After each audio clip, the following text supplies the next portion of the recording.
Queridos amigos, estamos hoy con Itziar Urrutia, quien va a hacerme el gran favor de hablarnos de su experiencia como educadora y a la vez como innovadora, tal y como exige en la actividad de 2.1. Dicho esto, pues darte las gracias, Itziar, por estar aquí conmigo. Muchas gracias a ti también por darme esta oportunidad. y nada, preguntarte, pues, sin ir más lejos, ¿qué es la innovación para ti, no? Ya que entiendo que la has vivido más cerca que cualquier otra persona, ¿no? La innovación, por supuesto, la innovación educativa, ¿no? Educativa, claro. Bueno, pues la innovación, como su propio nombre indica, es el sistema o el conjunto de técnicas por el cual se intenta implementar novedades, cosas nuevas que pueden ser técnicas o procedimientos, en fin, una serie de cosas variadas, nuevas, que tengan ciertas virtudes frente a las anteriores. O sea, es, digamos, innovación se le llama al proceso más o menos natural por el cual las herramientas pedagógicas anteriores empiezan a ser obsoletas y van siendo sustituidas por unas nuevas, que son innovadoras en su propia definición, claro. Sí. Y actualmente pues está bastante relacionado con la tecnología hoy en día, claro. Ya.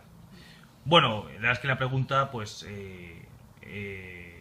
hasta este punto era trivial, ¿no? A mí casi si digo la verdad, me interesa más saber, no tanto qué es la innovación en sí, ¿no? Porque, pues claro, evidentemente es un concepto bastante formal y la definición va a ser muy formal, sino si esa innovación que tú has vivido se puede hacer, es decir, a la hora de ser un educador, en fin, en las instituciones educativas de nuestro país, ¿no? En las que tú has Pues funcionado. tú lo has dicho muy Sí. bien, Juan Carlos. Yo creo que tú has dicho la palabra fundamental, las instituciones. Mira, en lo que respecta a la innovación, hay cosas que son fáciles y hay cosas que son difíciles. Uno, una vez que está metido en faena y es el profesor y tiene una serie de alumnos delante, si se le ocurre una cosa, hombre, pues uno puede intentar implementarla, porque es fácil, porque los alumnos, en principio a uno más o menos le obedecen, y si se te ocurre, pues siempre puedes probar. Lo que más nos constriñe son precisamente, como decías tú, las instituciones. ¿Por qué? Porque las instituciones tienen unas obligaciones que son muy rígidas y hay unos contenidos curriculares que todos los profesores tenemos que cumplir, porque luego los alumnos se espera de ellos que superen ciertos exámenes estipulados, y casi eso es lo que más nos constriñe, porque el tiempo es limitado y si nosotros queremos innovar y dirigirnos al alumnado de otra manera, muchas veces eso es en detrimento de, digamos, las obligaciones que tenemos sobre el papel. Entonces, como las obligaciones son tan estrictas y son muchas, no caben todas en el tiempo que tenemos, pues hay veces que nos vemos un poco en la obligación de elegir. O sea que, aunque para los profesores no es tan difícil, y desde luego los alumnos son totalmente permeables a las innovaciones, porque oye, así son los jóvenes y también porque están aprendiendo. Lo mismo les da aprender una cosa innovadora que una cosa antigua. Claro. Ellos no saben cómo se enseñaba antes. Y luego los padres pues siempre están dispuestos, más o menos, unos más y otros menos, claro, Sí. depende. Pero pues las instituciones es más difícil. También es normal porque están más distanciadas de la clase. Uno cuanto más cerca de la clase más se da cuenta del problema. Luego intentar ponerlo por escrito en las leyes pues es difícil, por eso las instituciones son más o menos las que le limitan más a una. Y bueno, yo no sé, te consta que un poco siempre ha sido así, ¿no? Me imagino que igual se habla con tus compañeros, ¿no? De cómo era en el pasado el tema de innovar o... Bueno, hablo con mis compañeros y también me doy cuenta porque, bueno, no hace tanto que fui yo al colegio y Sí. noto un poco ya los contrastes y cómo ha evolucionado la cosa. En los 90, digamos que la educación era un poco más aula magna, lección magistral, el profesor se dirigía a los alumnos que le escuchaban pues más o menos con orden y los contenidos eran fijos, se pretendía educar a la gente para lo que se consideraba que era una selva. Digamos que uno de los modelos que habría era educar gente para que, parecido al modelo de Yuppie, digamos, una persona que tiene muchas herramientas sabe de mucho para defenderse en muchos campos. Entonces era gente que absorbía muchos conocimientos, los aprendía muy rápido. Claro, la crítica que se hacía es que tan rápido como los aprendían, los olvidaban. Se dice, a veces se caricaturiza, se dice que era una educación bulímica. Se absorbía mucho, se llegaba el examen, se expulsaba y ya está. Entonces lo que se pretendía era que se supiera de muchas cosas. Y en cambio en los 2000 ha cambiado un poco la teoría y lo que se intenta es darle a la gente herramientas. no tanto conocimientos, sino digamos herramientas para que ellos aprendan los conocimientos, porque una de las cosas que influye es que hoy en día con la tecnología se considera que los conocimientos, digamos, ya están ahí fuera. Sí. Existen todos los medios, existe internet, existe la Wikipedia, que para los alumnos es sagrada, la están consultando todo el tiempo, entonces Ya ves. se considera que tú no tienes que enseñar a los alumnos conocimientos concretos, sino, digamos, cómo adquirir unos conocimientos nuevos. Entonces, un poco se pretende la disolución de la jerarquía normal del aula, de... Sí. Bueno, no es que se disuelva porque nunca Sí. se disuelve del todo, ¿no? Ya. Uno siempre es el director de orquesta, pero se pretende que no tanto el profesor lo sepa todo, sino Sí. el profesor sepa transmitir a los alumnos cómo pueden aprender lo que no saben. Sí. Claro, es un poco más difícil. Sí, las, digamos que- las fórmulas que todos hemos escuchado, el aprender a aprender, la educación en Exactamente, valores, sí. este tipo de... Sí. Es lo que se intenta, claro, es lo Sí. que se intenta. Lo que pasa es que de la teoría a la práctica, pues ya te imaginarás que va un mundo, pero un poco la tendencia es esa. Me puedo imaginar. Que por cierto, también yo quería también que profundizaras un poco, que me contaras un poco, ahora que dices lo de la teoría y la práctica, me interesaría que me contaras, bueno, cómo ha sido, también, sin perder las coordenadas del ejercicio, ¿no? En lo que toca a innovación, pero cómo ha sido tu historial real. Ya sé que no me quieres hablar un poco de en qué instituciones has trabajado, porque quizá, claro, pues oye, pues no hay por qué, no procede, no vamos a engañar, pero que me cuentes un poco, pues cómo fue en lo que toca a innovación, Eso es. tu experiencia, dónde estuviste y Pues cómo mira, fue, yo, ¿no? claro, desde que me llamaste para que hablara de esto de la innovación, pues he estado reflexionando un poco lo que ha sido mi carrera, que tampoco es tan larga de momento, que soy joven, pero digamos Eres que joven y rebelde. la experiencia que tengo sí que es reveladora de la necesidad de la innovación y de la innovación por qué y cuándo, digamos. Yo cuando empecé de profesora, empecé en un colegio privado, y la verdad era un colegio privado de gente de clase alta, que, bueno, pues digamos que mi audiencia, porque en ese caso era audiencia, mi audiencia estaba muy sesgada. Era gente, pues que eran hijos de personas con educación alta, que bueno, ya sabemos todos los educadores que eso influye muchísimo en la educación de los padres, en la educación que tengan los hijos. Totalmente de Entonces, acuerdo. digamos que no quiero decir que fueran fáciles, pero digamos que la mitad del trabajo ya lo traían hecho de casa, porque era gente muy disciplinada, gente acostumbrada a seguir órdenes, acostumbrada a que le escucharan. También, pues evidentemente, digamos que era gente que vivía en un mundo en el que culturalmente el profesor estaba apreciado. Es decir, un mundo en el que el conocimiento es respetado. Sí. Entonces era muy fácil hacerse respetar. Digamos que yo no tuve que innovar nada, yo me limité a sentar cátedra, por así decirlo, Sí. a dar mis lecciones, que era lo mismo que hacían los profesores de alrededor y lo mismo que había hecho mi predecesor en mi puesto, y como los alumnos tenían mucha facilidad, pues se empapaban de los conocimientos. Y luego tenían los padres que les daban muchísimo apoyo, porque claro, evidentemente en todas las clases hay alumnos buenos y malos, y los malos tenían en el propio colegio clases de apoyo y también tenían luego clases particulares en su casa. Entonces se podría decir que era muy difícil hacerlo mal. Sí. En cambio, ahora ya llevo un par de años en un colegio público Ah, que no tiene absolutamente nada que ver, porque un claro, cambio total.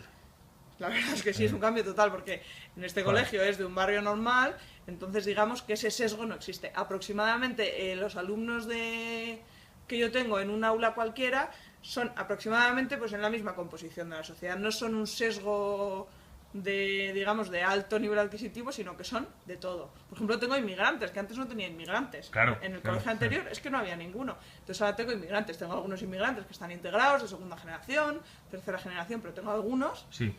pues, que no hablan muy bien castellano. Incluso tengo, digamos que los alumnos que tengo son un grupo más difícil, o sea, suponen un reto muchísimo mayor. Entonces, claro, estos alumnos no tienen esa disciplina que tenían los otros, de manera que, oye, yo siento cátedra y es que les encanta cualquier tutoría que les cuente, me admiran. No necesariamente, no todos. Las dinámicas son muchísimo más complejas, porque los alumnos son... Hay que innovar, de todo. hay que innovar. Exactamente, claro, hay que innovar. Yo me he visto un poco la obligación de innovar, también con las herramientas que me han ido dejando, pues he ido innovando como he podido. Pues, por ejemplo, una de las cosas que hago, lo que yo creía sobre la innovación, sobre el papel, ingenuo de mí antes de llegar ahí, era que más o menos los alumnos lo que se les tenía que ayudar era, como te decía antes, a interpretar las fuentes, o sea, directamente a interpretar lo que es verdad y lo que es mentira cuando tú les pides un trabajo y lo miran en el Google, ¿no? Sí. Pues ahora me he dado cuenta que sí, eso es una parte del problema, pero otra parte del problema es que yo daba un poco por sentado que todos tenían internet en su casa y que todos sabían hacerlo. Resulta que no, hay muchos que sí, pero hay muchos, por ejemplo, tengo algunos inmigrantes cuyos padres, me imagino que no tienen los medios para tener ordenador, pero además tampoco se dan cuenta de, Sí. digamos, de la importancia que tiene. Entonces, en este centro tenemos la suerte de que, dependiendo del aula del día, tenemos 1, 2, 3 ordenadores que podemos utilizar. Entonces he tenido que romper un poco la disciplina normal de la clase. Cuando queremos, digamos, trabajar sobre un tema, pues lo que hago es intentar organizar a los alumnos por grupos, en los que los buenos alumnos están repartidos un poco en todos los grupos, y hay más o menos un ordenador para varios grupos, de manera que ellos mismos en clase pueden consultar las fuentes, y las personas que ya saben hacerlo pueden enseñar a los que no tienen la suerte de haberlo aprendido en casa, Sí. digamos, a analizar esas fuentes. Entonces, claro, he tenido que subvertir todo, porque yo antes trabajaba, yo llegaba, tal, soltaba mi rollo allí, mi speech, más Sí. o menos me sabía los contenidos, ellos me escuchaban, Lo de toda luego la hacían vida. los exámenes, hacían bien lo de toda la vida. Sí. En cambio ahora no, claro, el problema que tengo es, por lo que decíamos antes, las instituciones que limitan un poco, claro que yo sí que tengo que cumplir un currículum. Entonces, como algunos tienen algunas dificultades, claro, para mí es muchísimo más rápido contarles yo lo que les tengo que enseñar, ¿no? Mm. Pero claro, lo aprenden muchísimo mejor si son ellos mismos los que lo buscan o me preguntan, oye, mira, profe, pues hemos visto esto aquí, y es que yo creo que esto de aquí me suena un poco raro. Y digo, claro, es que fíjate, esto es de una fuente que no es muy buena, ya te estás dando cuenta aquí de las contradicciones. Entonces, aprender eso lleva mucho más tiempo. Claro, lo que pasa es que luego las instituciones son limitantes, porque estos alumnos, Sí. cuando tú les enseñas de esa manera, es tiempo que estás perdiendo, digamos, de cumplir el currículum. Sí. Entonces siempre estás en esa contradicción. No, pero bueno, yo parto de la base de que, vamos a ver, una institución educativa que tiene en su seno un montón de inmigrantes, parte de la base de que habrá que ir un poquito Claro. sobre la marcha. Oye, que los chavales no tienen español, pues habrá que hacer... Claro, hay que hacer un es- poco de español. Pues imagínate, si Es tú les lógico. pides... Si no te entienden, es que si los alumnos no te entienden, Sí. da lo mismo lo que les cuentes. Es muchísimo más importante, por ejemplo, parar un par de días para hacer una actividad, aunque esté relacionada con la materia remotamente, pero bueno, una actividad en la que un poco intentas romper las dinámicas para que básicamente se relacionen los inmigrantes Claro. con los españoles, porque los españoles tienen la virtud de que saben español muy bien. Bueno, y los inmigrantes de segunda generación, que también los hay. Sí, o Entonces, o los pues intentas ecuatorianos y mezclarlos tal, de sí. esa manera, pues para que se integren. Entonces, eso es un proyecto que se debe hacer en el aula, de mezclar a los alumnos para que los buenos compensen a los malos, digamos, porque los malos tienen muchísimo que aprender de los buenos, y un poco la tendencia a veces en algunas aulas en ellos mismos es a separarse, porque hay cierto grupo de alumnos Sí. en este colegio, que no me pasaba en el anterior, que no consideran absolutamente ningún prestigio ni ser buen alumno, ni aprender nada. En el colegio anterior, ser buen alumno estaba bien visto, porque claro, era una gente cuyas familias pues habían sido buenos alumnos, habían sido educados en sitios de prestigio, en fin, lo Y sabían consideraban que, importante. y sabían que el Exactamente. éxito en la vida Bueno. radica también claro, Claro, en en estudiar. y tal. cambio, aquí hay algunos alumnos que eso no lo saben. Entonces, lo que uno intenta hacer dentro de las actividades, además de enseñar los contenidos, es, por decirlo pronto y mal, mejorar la imagen de los buenos alumnos. Es decir, que socialmente sean bien considerados los buenos alumnos. Porque muchos de estos inmigrantes y estos malos alumnos tienen una vida social súper saludable y en clase se llevan fenomenal con todos. Sí. Entonces, uno intenta, es muy difícil, claro, pero intenta mezclar los grupos utilizando, pues esto que te digo, de que unos enseñen a otros para que se ponga de moda ser buen alumno. Hombre, lo puedes conseguir más o menos, pero en fin, tienes que innovar. Ah. Es evidente que al final tienes que innovar, porque tienes que Sí. inventar maneras nuevas que no me las habían explicado para intentar hacer eso, para que las dinámicas lleven a que aprendan. Sí, Luego bueno, ya uno lo conseguirá en mayor o menor medida. Pero A mí, bueno, es lo que se a mí intenta. de lo que más, de todo lo que has dicho, a mí lo que me ha llamado la atención es que, claro, esto de innovar, más allá de en abstracto, pues oye, en el momento que esta es una institución educativa que realmente no exige innovar y la cosa va bien, pues no tiene sentido. Pero evidentemente, en instituciones, pues un colegio en el- como hay muchos públicos, en el que hay muchos inmigrantes y gente de mucho diferente estatus social, pues claro, es que la innovación es Es una que exigencia. herramienta, sí, es una herramienta. Tampoco creas que yo me siento y digo, ay, a ver cómo voy a innovar. No, es que No me llame, es necesario, o sea, es instintivo. Es Claro. una cosa instintiva, la verdad, yo creo, la innovación. Bueno, pues no sé qué más preguntarte. Yo creo que me queda un poco claro lo que ha sido tu experiencia. Me vale mucho, la verdad. Me ha gustado mucho alegro. escucharte y decirte que, bueno, porque muchas gracias por ayudarme Y señores, que aquí acaba mi ejercicio 2.1 sobre innovación y entrevista a un profesional de la educación. Muchas gracias por su atención y tened un feliz día.